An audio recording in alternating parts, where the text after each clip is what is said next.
Thank you very much for joining the Voice of Job Seekers video series. Just doing a video series for the summer. It was kind of a last minute thing. Asked some people to come on.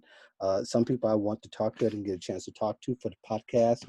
And Wendi Weiner was one of the people that I follow on LinkedIn and on Instagram. And by the way, I'll be sure to put that up on the comments on YouTube if you want to follow. You also probably see excerpts of this all over social media, but Wendi Weiner is the writing guru. I believe it's the writingguru.com, correct? Actually, my last name is Wee-ner. Weiner. Ah, Don't worry about it. It's just okay. get through it. Some days it's Weiner, some days it's Wee-ner, right? No, it's Wee-ner I every told you day. my handicap before that. It's okay. Don't worry about it. Do you want? I mean, I was gonna. Do you want to stop the recording and start over? No, we'll go. No, I'll be Okay. corrected. I'll stand corrected. It's cool. Okay. Yes, it's actually writingguru.net. Or if you even go the writingguru.net, it's just NET. Good deal. Good deal. And you've been in business for more than 10 years now. Is that correct? Yeah, I started my business in January of 2010. I did it on a more part-time basis up until about 2014 when I really made the move to leave the practice of law after more than a decade. Good deal. And oh yeah, she's an attorney. That's an important. You're still a licensed attorney, but Correct. you don't practice it primarily. Uh, Correct. okay, very good. So we're talking about how executives can get back traction on their career, and I think everybody's becoming a little disjumbled um, because of the virus and because of other things that are happening. And people can lose track of what their career goals are and what the focus is, because whenever there's some kind of economical or social disruption, people start to evaluate where their careers are. Correct. Yeah. So to get back on track, let's talk about some of the things that executives, particularly, but I'm sure everybody can find a piece for themselves about how they can start getting the job search back on track, or even start the job search. Even though I go by, and I think a lot of careerists are beginning to see that job search is more of a lifestyle now. It's not something that you just kind of plug in and take out, because no job is particularly permanent. Every job is basically temporary.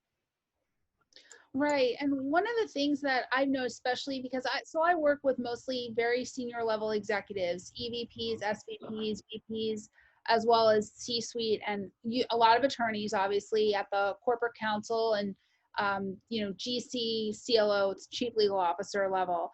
And what I'm finding is they're approaching me now because what COVID has done is there's a lot of restructuring going on within organizations, whether employees are being furloughed or there's reductions in force. These executives are at the cutting edge of what's going on, right? So they're leading a lot of the crisis management. So from what they're seeing on an insider perspective has made them realize, look, like if I get the boot and I have to reinvent myself and start over, I have to begin to think, what do I do with my resume? What do I do with my LinkedIn? How do I even begin an effective job search?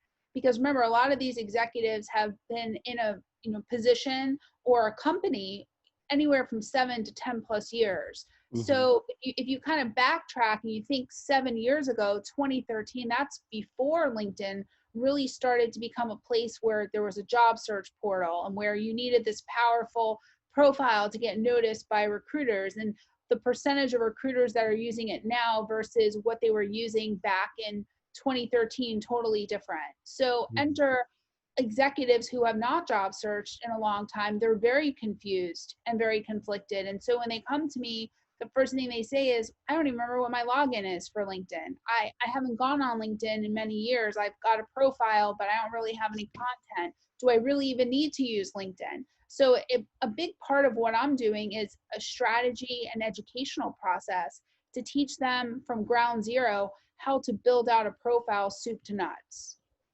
And you brought up something that I think is very important, is that it's very important for every job seeker, including executives, that they increase their ability to be agile, and be able to pivot and to somewhat quickly, because things are coming kind of fast, aren't they? They are, and listen, the platform is constantly evolving and changing. If you think back even 3+ years ago, people were not putting out the content that they were, doing, and you didn't have a switch that allowed you to say that you were open to recruiters. And optimization of your profile wasn't as instrumental as it is now. Most people don't even realize that their LinkedIn profile headline defaults to their current job title unless they customize it. And even now, LinkedIn just rolled out a new character count for expanding the headline to Mm. over 200 characters. So those are all like changes that are constantly evolving. And if you're not really at the cutting edge of technology and the digital platforms, you're going to miss out on opportunities that you may not realize even are presented to you. Right. And you got to take advantage of every first impression that you're going to be able to give. That headline is pretty, to me, is one of the most important pieces of real estate of the whole profile, because people can just put their cursor right on that link, whether it's through the photo or through the name, and they could see the headline. And if they can't understand it in the few characters that it shows there, then people are going to move on or assume that you're not able to communicate, or decided not to communicate what your status is or what value you add on LinkedIn.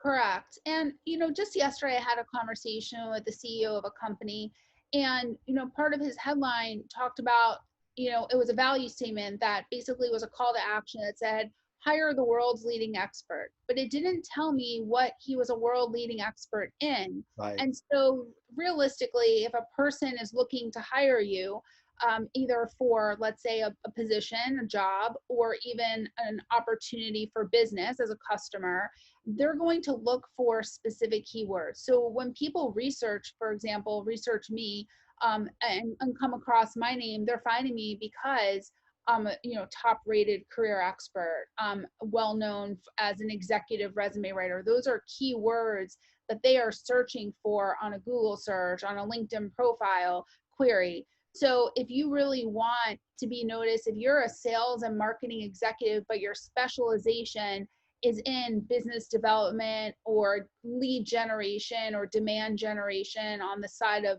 digital marketing, those are keywords that are of utmost importance in your profile, because a recruiter is going to be looking for someone who's a demand generation expert if they're looking for that specific niche focused individual. So you need those keywords in the profile to really get noticed. And a lot of people on LinkedIn put all of this value on the content of, actually writing content for posts. Mhm. But I've had posts, and probably you have too, that have generated thousands and thousands of views. Mhm. And really all it does is it increases your followers. It does get your profile to be more visible, but you have to hope that a person is clicking on your profile and reading through it and understanding what value you bring, as opposed to just kind of looking at your content, throwing a like up there and moving on. Yeah, I probably, the two things I think of, out of all the things you said, that, and I like to break that down even further. I don't know if you remember the president of Southwest Airlines. I forgot his name, but I remember looking at his profile once upon a time. And for a company that had fun commercials and had all these fun ideas, actually exuded no real personality at all. Mm-hmm. It was personality less. And you would think that, since that company was this fun company, and yet you have a profile that's kind of, eh, that it doesn't match, and you just kind of wonder where the disconnect is. But my point being is that personality is as useful on your profile and then the headline, as much as the keywords, because that's going to really separate you further. not just in visibility, but in I'm really going to click on this link to see what this person's all about. And visibility doesn't mean anything if you don't have substance that's behind it. People can see you, but if you're just going to say great read, I agree, and those kind of things, and don't interject, then you're missing opportunities and leaving literally opportunities on the table. Right. And by my own admission, because I'm very transparent and candid about LinkedIn, I don't spend a lot of time on it the way that you would think someone like myself would. And a Mhm. big part of that is, I write one post a week usually. Yeah. Sometimes if I have enough time, I'll do two posts a week. And I'm active on the post. And if I see something in my news feed, usually I look at LinkedIn in the early morning when I'm drinking my coffee and then kind of look at it at the end of the day when I'm winding things down, but I don't sit on it all day long.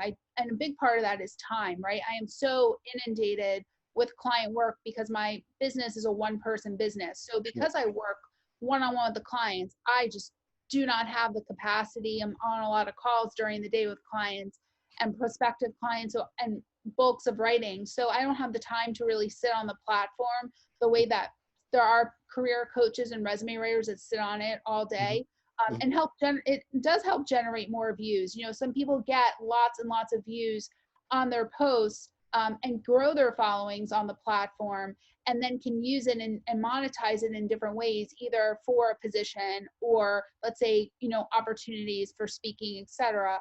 But it really depends on what you're looking for in the platform. And so one thing that I tell clients is, look, you don't have to sit on the platform all day and just mass apply and connect with tons of people. I think that it's better to set aside certain blocks of time. Like, I'm going to spend 30 minutes in the morning, 30 minutes in the afternoon, and 30 minutes in the evening. And just focus on, maybe that 30 minutes in the morning is engaging with other people's content. Maybe the 30 minutes in the beginning of the day, at lunchtime, is reaching out to key people. And maybe that 30 minutes at the end of the day is applying online to, using the LinkedIn job search portal and applying for jobs. I think Mhm. I'm a structured person, right? That's Mhm. part of that's ingrained in me from being a lawyer, and I live and die by deadlines. So because I'm very deadline driven, and I used to always have blocks of time carved out for me in my own schedule as a lawyer, I've carried that into my business. And so I actually tell clients that too. It's like, it's really good to carve out certain chunks of time so that you're not dilly-dallying and kind of multitasking back and forth. Yeah, I think that strategy, as you've inferred, is probably more important than what you're doing and how you're doing it. Uh, Strategy actually has to play a big part of it, and has to in planning it, because as a CEO, as an executive and C-suite, most of your time is going to be away from the computer. You're not going to spend a lot of time like me, where I'm writing all the time. So you know well, at least the majority of the time, other than my other worldly responsibilities. But yeah, it's and sometimes you have to intentionally disconnect, just so that you'll be able to have peace of mind and have some direction. But I think in terms of transitioning to remote, talk about that for a little bit. um, Sure. CEOs, are they finding, what is their biggest struggle right now? If there's just one thing that they're wrestling with, is it the how much and how long struggle? In other words, how much are they going to allow their people or their influence continue to mold the remote work life, or how much they're going to actually bring back? Is there a struggle there, and how does that play into their career strategies and future? Right. So I actually had a call this morning with one of my clients who is at the GC level, general counsel level, and is often in the boardroom making a lot of business decisions with the C-suite executives, CEO, CFO, COO of the company. And then we're talking about like a Fortune, 100 company that's really well known. If you know, Google it, you know the name. I'm not going to drop the name to protect the client's Okay. identity. But I definitely think one of the things that this client told me is, look, now we're talking about what happens when you return to work. How are we going to handle business meetings? How many people are we going to have in a conference room? How many people are going to be allowed in the office at a time? We're going to have to set up different schedules where some people may be working, let's say 12 to 7, whereas other people may be working 9 to 5. And so I thought that was really interesting because it's not, you know, we haven't ever really thought in the workforce how block scheduling would work, right? We've seen it work for kids in school systems around the country, but this is a new normal. And so what's been required of a lot of my clients is to become versatile and adaptable and learn how to kind of roll with the punches, right? And people talk about the need for being versatile and adaptable, but this is, you know, this has thrown a wrench in corporate America because I do believe that we can all work remotely in terms of, you know, certain day-to-day jobs. You know, someone who's a business development executive who normally travels, right, who, you know, Mhm. meets with clients, etc., can do it through Zoom, right? There is a savings in some ways on the travel side and time side, right? Because commute times are reduced and there's a lot of perks and benefits. But even, for example, I was just reading an article this past week about, you know, our company is going to consider lowering salaries now for remote work. And that's a thing that Facebook is going through right now. And Mark Zuckerberg had said, "You plan to move from San Francisco to a remote area, we may have to reevaluate salaries." I think was the way that it was put, and I Mm-hmm. think it just caused a slight slight disruption in the way that we think about, because generally when we research salary and we're looking at salary, we're also considering the area that it's in. If you're doing a well-researched salary negotiation, you're looking at the surrounding area and you're looking at what's the market value. If I move to Iowa as opposed to San Francisco, that's a big difference in To salary living. expectations. Yeah. So what? So go ahead. I just wanted to throw that in, but I think that's very relevant to what we're talking about. No, I think that's great. And then this is the other thing that, you know, a lot of us aren't necessarily thinking about is, you know, most households today have two working parents, right?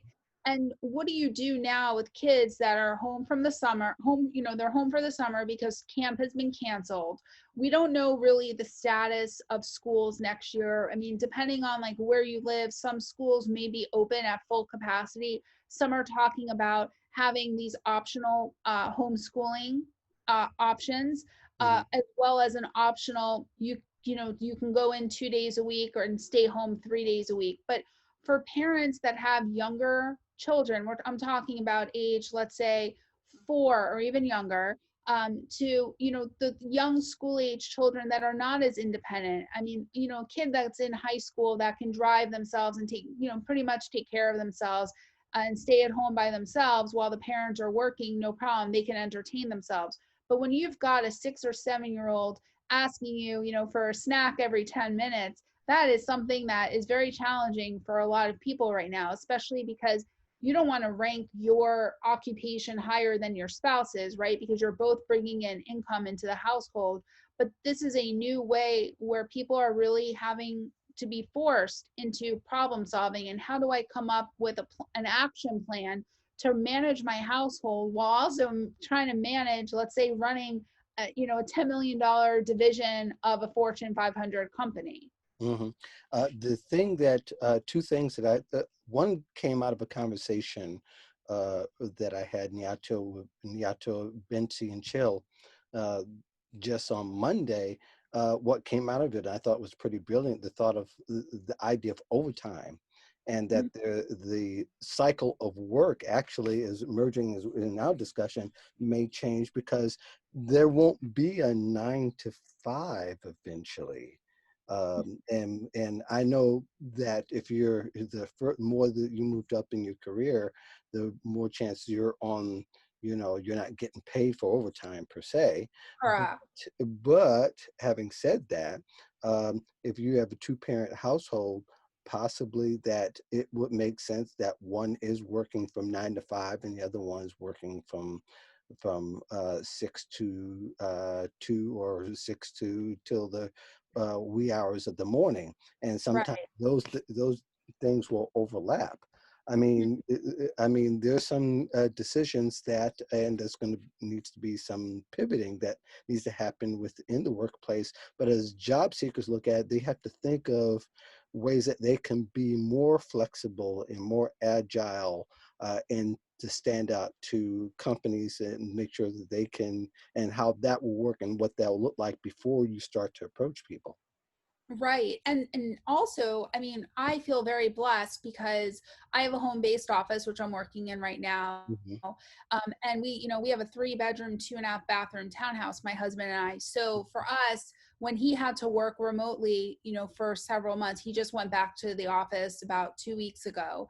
When he had to work remotely at home, we were lucky that we've got this extra room, which is really just a guest room that has a desk for him when he wants to sit and do work. Hmm. But realistically, what about the people that don't have the space or a room that's a home-based office, and now all of a sudden their kitchen table is a makeshift office, but it's also where the kids eat lunch and breakfast and dinner. So I mean, there's a lot going on. One thing that I've really strive to do for my clients is have open discussions with them. Ask them, how are you adapting to this new way of life? What struggles are you having? What do you want to change about your next work situation? Are you open to relocating to a new area? Are you adaptable and open to a new schedule? So those are things that I'm talking about with clients, because we may all be working remotely for another 12 months, another 18 months. We don't know until they find a vaccine for COVID. Right. Yeah, and it could go as, I mean, really, I think there are a lot of people, a good chunk of us go back to, won't go back to the office per se. I work the way I work. It's no doubt about it. I mean, I also own property. I also have other projects that I do. And with all that considering, I don't have those kind of worries having to they have to worry about where I work, or how I work. But there are a lot of people who do and will have that concern. My wife works as a nutritionist, and she'd rather go to the office than to work from home. Mhm. And there are some people who are like that, and I'm sure there are executives too. Will they be? I mean, really, executives for the most part are older. They've been in their careers a lot longer, and they don't have to. They themselves can make the decisions on what's going to be best. The question will be, um, uh, uh, how much of a overview will they have into people's personal needs and the personal habits and what they really want to do as far as their lifestyle is concerned. Very true. And on that note, my husband's one of those people that, like your wife, really needs to like get up in the morning, get dressed, likes the idea of going to work, enjoys being around people. He went through a sort of like almost like a work depression when it was just the two of us, because I don't really talk to him during the day. I'm so busy on client calls and actually writing and in I work in total silence. Yeah. And my husband listens to the news, or he listens to ESPN, and Mhm. That's while a, he works. mhm. And so for him, he likes like the hustle and bustle and the noise and the stimulation around him, whereas me, I like to work in total isolation, total silence. And I've conditioned myself that way, because when I Mhm. was a lawyer, I would listen to music in the background in my office, and I would listen to podcasts and stuff. But the type of work that I do now, it's very hard for me to concentrate on writing Mhm. at the level that I write while there's outside distraction. So again, this is the new normal. People are learning like what it's like to work from home. How do they set up a schedule? Do they still get dressed the way that they would normally would? Another conversation that's taking place are people who don't want to go back to a gym. Think about the people that would get up and be at the gym at 5 6 in the morning, and that has thrown a wrench, because a lot of people are scared. Even though gyms have opened up, people are scared to go to a gym. So I don't know, if you've heard, but like I own a Peloton bike, and the stock keeps increasing. I bought stock in Peloton back in March, right when Look the at you. COVID Yes. hit, and I bought a lot of stock, and it was under $30 a share. And I said to I've told my parents, I said, I just have a feeling that everyone's going to be buying a Peloton bike, because I could just foresee this going into past the summer, and people who are avid athletes and like to work out, they're going to need some type of at-home gym equipment. And sure enough, the stock is over $50 now. Yeah. And so, like that, again, this is the world changing around us and adapting. A lot of people who didn't work out at home before, who love going to the gym, are now buying, Peloton bikes and Peloton treadmills, because again, this is a new normal for us. And Sure. and truthfully, like, you can't get frustrated, right? And what I tell job seekers, because people land in my inbox, probably like yours, all the time on LinkedIn, and everyone's got different struggles. Some people think it's their resume, some people think it's their LinkedIn profile, and a lot of times it's both, right? But the third piece of that pie is, what are they doing in terms of the strategy, right? How are they implementing the job search strategy, and what are they thinking about for the long term for their job search? Because it would be great to look at a job as just fitting the needs of monetary relief, but at the same time, you want to find a position where you're going to be able to have longevity, grow your skill sets, grow your career, and not have to make a leap in another year or 2 years, but stay there 5 to 7 years or even longer. Yeah, and I think people need to be ready to answer that question. How have you navigated um, the idea of having to change workplaces and to go from remote to office and then back? Is going to seriously consider how flexible you are overall as your vision and how you see yourself, and if you're not pivoting often, uh, it's going to be hard to convince somebody that you can adapt to an ever-changing, not always fast-changing, but an ever-changing work environment, and that you're able to create that for yourself, and that there won't be interruption at all in your productivity. Yeah, and I've had about a handful of executive clients approach me over the last few months who said that COVID really made them rethink the direction that they wanted to go with their career. These were executives that were traveling a lot, Hmm. they were away from their families, and they realized how not being at home with their families and traveling so much really impacted them. So now they're looking at the possibility of finding a new opportunity where they can work remotely, or being able to relocate with their family. I have a client who's a C-suite client, CFO, that gave up the opportunity for another, parallel C-suite position, a higher level position, because it's a huge corporation. So he works for one of the business segments, Hmm. to be the overall CFO, and kind of turned it down because it would have required him to relocate. And so now he realizes, hey, I gave up on that opportunity because it wasn't the right time to relocate, because my kids were younger. But now that I think about it, I really want to see what's out there. And so that's what COVID has done for people. It's made them realize, like, hey, this is a time where I'm at home. I'm starting to think, people don't reflect as much about their lives when they're so busy at work day to day and in that grind and hustle. It's when they're at home, sitting at home with their families in isolation, that they begin to sort of reflect on their career and think about, what can I do differently? You have a lot of people now that are probably going to go into business for themselves too.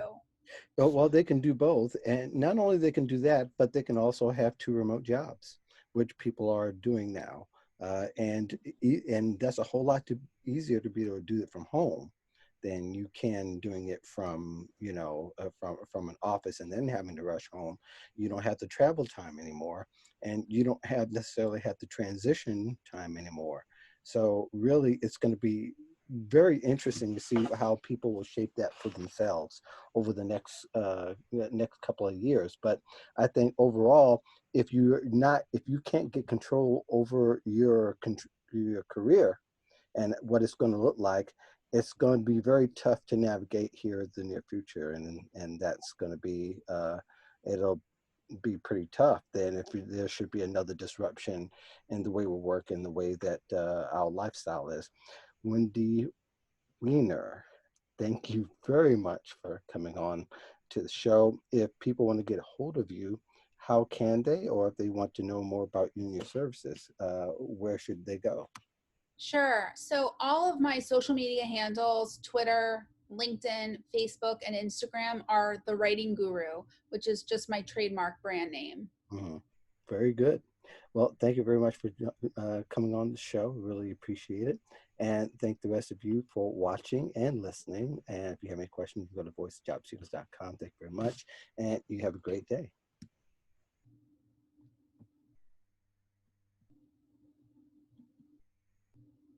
Okay, we are done.